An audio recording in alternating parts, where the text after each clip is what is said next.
Bonjour, bienvenue sur le plateau de Batijournal TV. Nous sommes à Nantes, au Carrefour International du Bois, édition 2016. Et avec moi, j'ai Karine Bouillet. Vous êtes la présidente d'Atlan Bois, la puissance invitante, la puissance invitante du Carrefour. Oui. Et vous êtes aussi la présidente de la commission Gros Œuvres d'AFCO Bois. Oui. Parce que nous allons parler d'AFCO Bois et d'un mariage. Avec vous en face, monsieur Christian Louis Victor, vous êtes président d'AFCO Bois, Oui. mais vous êtes aussi président de l'UICB. Vous nous en direz un petit peu plus tout de suite. Simplement, je vais vous demander de nous rappeler Atlan Bois, qu'est-ce que c'est ? Alors, Atlan Bois, c'est l'association qui regroupe la filière bois sur la région Pays de Loire. Donc, et qui représente aujourd'hui en gros 35 000 salariés en fait, dans le domaine, sur la région Pays de Loire. Sur la région Pays de Loire. AFCO Bois ? AFCO Bois, c'est la structure qui représente les constructeurs bois en France, beaucoup, disons, de constructeurs de maisons bois, mais aussi maintenant des gens qui vont vers le collectif, qui vont vers la pluralité de l'expression du bois dans la construction. Alors, l'actualité d'AFCO Bois, c'est un mariage ou alors un regroupement, en tout cas, avec la FIBC. FIBC, c'était la Fédération des industriels du bois et de la construction. C'était une holding, si vous voulez, qui regroupait un certain nombre de syndicats qui représentaient eux-mêmes les menuisiers, les fabricants de panneaux, les fabricants de charpentes, le lame-les-collets, etc. Donc ils étaient chapeautés, on peut dire, ou coordonnés pour certaines actions par la FIBC. Et donc ce regroupement nous donne l'UICB. L'UICB, l'Union des industriels et constructeurs bois. Les deux autres entités dont on a parlé tout à l'heure, AFCO Bois et FIBC, continuent à vivre ou elles disparaissent ? La FIBC en nom propre disparaît, AFCO Bois continue et AFCO Bois est venu rejoindre les différentes entités qui composent maintenant l'UICB. C'est la démarche qui a été lancée, si vous permettez, est effectivement d'essayer de regrouper en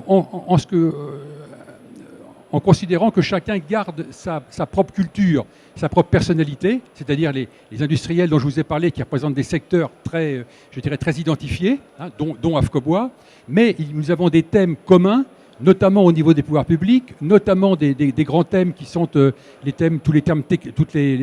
grands thèmes techniques par rapport au CSTB, par rapport à l'évolution globalement des réglementations et par rapport aussi certainement, je dirais, à la valorisation commune de la réponse bois dans la construction aujourd'hui. On met en commun les points de convergence. Mettre en commun des points de convergence et ne pas mettre en commun des points de divergence parce qu'en fin de compte, il n'y en a pas. Une construction bois, c'est la somme, c'est une somme, c'est pas une soustraction, une division, ni voire une multiplication avec des effets de bulle qui sont toujours très, très dommageables. C'est une addition de composants mis en œuvre par des industriels, mais qui ont quelquefois une vision plus séquentielle. Le constructeur, lui, il a une vision plus globale, et donc celui qui a la vision globale, qui n'est que la somme des expériences aussi, si vous voulez, des produits qui sont mis en œuvre, des composants qui sont mis en œuvre. Tout ça, il me paraissait fort intéressant que chacun, si vous voulez, se réunisse pour essayer d'avoir une vision commune dans le développement global de la filière bois. C'est aussi une meilleure visibilité pour la filière ? C'est aussi une meilleure visibilité pour la filière, c'est aussi une meilleure représentativité pour la filière par rapport, si vous voulez, à l'ensemble des acteurs politiques, administratifs, européens, etc. Je crois que c'est une nécessité.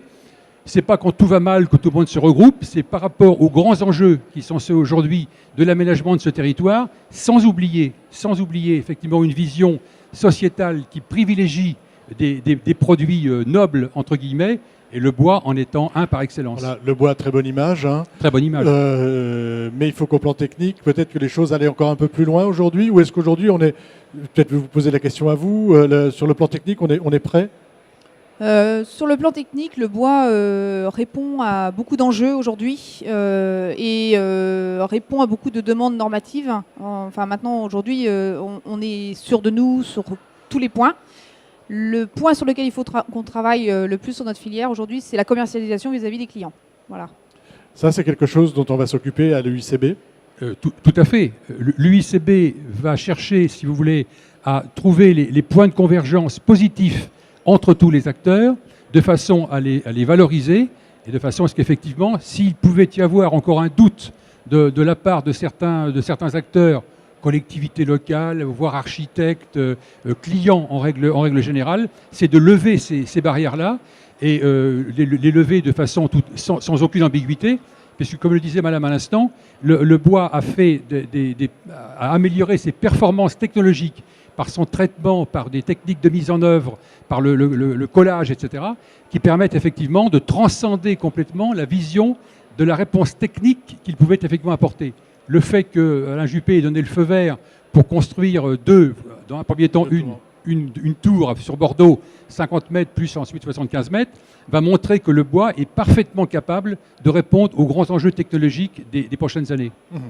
Alors, comment ça va s'organiser tout ça? Il va y avoir des commissions, un peu comme les commissions grosses œuvres qu'on avait avant. Est-ce que d'ores et déjà, on a préparé un peu un planning de travail avec une organisation? C'est une bonne question. Elle ne me gêne pas d'ailleurs, mais on a d'abord commencé par avoir un nom commun, si vous voulez, ce qui n'est pas toujours une évidence en France. Vous savez que c'est toujours...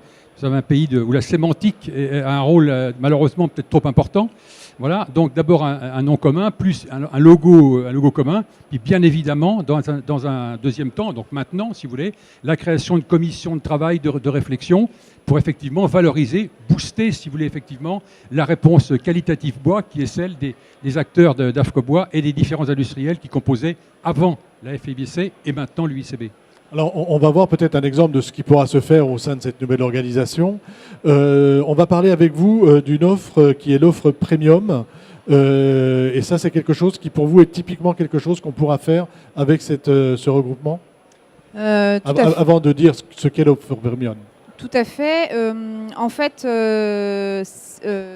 cette offre, elle est issue d'une réflexion de notre profession, où on s'est dit que de plus en plus, on nous demandait d'aller plus loin en fait, dans notre domaine. C'est-à-dire qu'aujourd'hui, on était des techniciens et que maintenant, il faut qu'on propose un produit complet, pas que notre lot à nous, mais il faut qu'on regarde avec les lots complémentaires pour proposer un bâtiment complet. Et donc, en fait, AFCO Bois avait travaillé il y a 2 ans sur ce projet-là, sur la maison premium. Sur la maison individuelle. Voilà, sur la maison individuelle. Et l'ensemble certains constructeurs se sont dit, il faut qu'on avance un peu plus loin. Maintenant, il faudrait qu'on travaille sur un collectif, puisque demain, on nous demandera de plus en plus de construire dense. Il va falloir qu'on aille un peu plus haut que ce qui se fait aujourd'hui. Donc du R+3, R+4. Voilà. Parce qu'on n'en fera pas des milliers quand même de tours en bois. On ne va pas en faire des milliers, mais entre 0 et des milliers, il y a un intervalle, si vous me permettez, que nous allons nous efforcer de remplir dans la joie et la bonne humeur, et la profitabilité aussi, et la sécurité. Mais on sera peut-être plus sur le R+3 ou R+4 ou... Alors en fait, nous, c'était plus le cœur de cible. Mais ce qu'on a fait, c'est qu'on a travaillé en fait avec l'ensemble des constructeurs qui sont adhérents, en se disant sur quoi est-ce qu'on doit aller. Et tous, on vient en fait de régions où on a des petites villes. Et on s'est rendu compte que ce qui se faisait beaucoup dans nos petites villes, c'est des R+2. C'est pas forcément le R+3, R+4. Il faut déjà être une plus grosse ville pour pouvoir arriver à ces niveaux-là. Donc on s'est dit, on va déjà essayer de travailler sur un projet de R+2 et qui soit ficelé et où toute la partie technique soit validée et avec un prix aussi qui soit en phase avec le marché. Voilà, ça à destination des promoteurs. Hein. Alors, l'idée, c'est de donner... Alors, il y avait plusieurs pistes. Il y avait les promoteurs, avoir un concept à proposer aux promoteurs. On avait une deuxième chose, c'est qu'on fait de plus en plus de conceptualisation. On passe du temps en fait, sur ces dossiers-là. Ça nous prend beaucoup de temps. Et on s'est dit, si on avait une réponse déjà qui serait bien travaillée, où on aurait juste des ajustements à faire suivant les terrains. Pour répondre au projet. Voilà, on gagnerait du temps. Donc, il y avait ça. Et puis après, il y a d'autres constructeurs. Il y en a qui veulent se lancer dans la promotion eux-mêmes.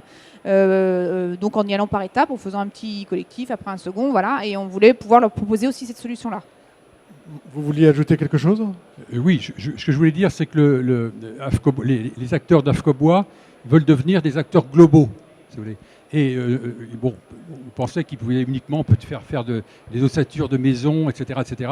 Mais ils veulent remplir aussi cette maison, et ils veulent aussi être un acteur à part entière de l'aménagement du territoire et de la réponse en matière d'aménagement du territoire. pas dans l'ésotérie, machin, etc., mais dans des choses bien concrètes. Il faut dire que la vision qu'ont les politiques, j'ai été élu moi-même dans le Nord, etc., il y a un certain temps, la vision qu'ont les administrateurs de société aujourd'hui, en termes d'agglomération, je parle, et le monde politique, c'est effectivement une rationalisation du foncier. Bon. Donc il va falloir, plutôt que de s'étaler, vous savez, la surface moyenne il y a quelques années d'une maison, c'était 134 mètres carrés, et la surface moyenne du terrain, c'était environ 1200 mètres carrés. On voit bien aujourd'hui, si vous voulez, que ça n'est plus possible avec ces prix. Il faut donc se rapprocher de l'agglomération, comme le disait Madame fort justement tout à l'heure, et de construire sur R+1, R+2, voilà, éventuellement, avec une destination finale qui est un particulier qui investit dans la construction, hein, ça peut être de la loi Pinel par exemple, etc. Un promoteur, bien entendu, une réponse à un promoteur, mais aussi, surtout aussi, une réponse à un politique d'une petite agglomération qui cherche aussi à diversifier la réponse que la commune propose effectivement aux futurs habitants de la commune. Qu'est-ce que très concrètement, je suis promoteur, qu'est-ce que je vais trouver dans cette offre premium ? Alors, dans cette offre premium, aujourd'hui, on a travaillé en fait une volumétrie qui fait 3 niveaux et où il y a 3 typologies d'appartements suivant ce qu'on veut en faire. Ça va du T2 au T5. Et en fait, on peut mettre soit 2 T2, un T4, un T3. Enfin voilà, on voulait rester aussi assez, entre guillemets, modulaire dans le système, suivant les besoins en fait, du secteur. Est-ce que, en termes de mode constructif bois, ça peut être quoi ? Ça peut être du CLT, de l'ossature ? J'ai tous les choix ? Oui, ou je suis fixé sur un seul choix ? Non, c'est plusieurs choix parce qu'en fait, ceux qui ont signé la charte, on est 15 entreprises à avoir signé la charte. Tous, on utilise des systèmes constructifs différents, poteau-poutre, CLT, ossature bois, et fonction en fait de nos affinités, de nos envies, on peut répondre avec les différentes techniques. Alors aujourd'hui, cette offre, elle vient d'être lancée, hein, je crois. Elle est juste terminée et lancée. Juste terminée et lancée. Il va y avoir un site internet. Il va y avoir une page internet. Une page internet sur le site d'AFCOBOIS. Tout à fait. D'accord, oui. sur cette offre. Oui. Alors on arrive un peu au terme de notre échange. Moi je vais vous demander à tous les deux une conclusion, donc à la fois sur ce mariage, est-ce que vous attendez vraiment de ce mariage, puisque vous avez été moteur, si j'ai bien compris, de ce mariage, une petite conclusion là-dessus. Alors, sur quoi peut-on conclure ? Sur une image extrêmement positive. Les perspectives qui s'ouvrent aujourd'hui sont des perspectives qui nous font venir d'une période de 5 à 8 ans difficile pour la construction. La réponse qui est sollicitée par l'ensemble des acteurs, que ce soit les acquéreurs, que ce soit le monde politique, que ce soit les gens qui gèrent l'environnement, etc., c'est d'avoir une réponse la plus qualitative possible, effectivement, aux aspirations de l'évolution du comportement sociologique du consommateur. Le bois, en règle générale, et le bois, dans toutes ces approches différentes, industrielles, je dirais assembleurs, etc., nécessite effectivement, je dirais, la cohérence de moyens et une vision commune, partagée. Cette vision commune partagée, nous l'avons. Ces moyens, nous en dotons aujourd'hui avec effectivement la création de l'UICB. Une petite conclusion du côté d'Atlan-Bois. Du côté d'Atlan-Bois, sur l'histoire du petit collectif, on a travaillé en fait à plusieurs dessus et tous on a avancé. Alors, on est 15 entreprises signataires. Dans l'ensemble, il y en a quelques-uns qui ont lancé des projets là, ou qui sont sur le point de lancer des projets. Oui, c'est pas que quelque chose qui est. C'est pas qu'une utopie quoi. Voilà, c'est on pas veut qu'une vraiment utopie. le faire. Aujourd'hui, très concrètement, les choses sont en train d'avancer. Voilà, et du coup, moi ce que je voudrais dire à l'ensemble de la filière aussi, c'est il faut absolument maintenant qu'on propose des produits à nos clients. On ne peut plus se contenter de répondre à des lots séparés, sinon on ne va pas vivre longtemps en fait. À un moment donné, il n'y aura que le prix qui comptera.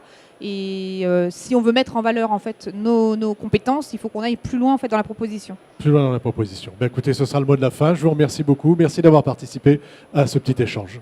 Merci. À bientôt.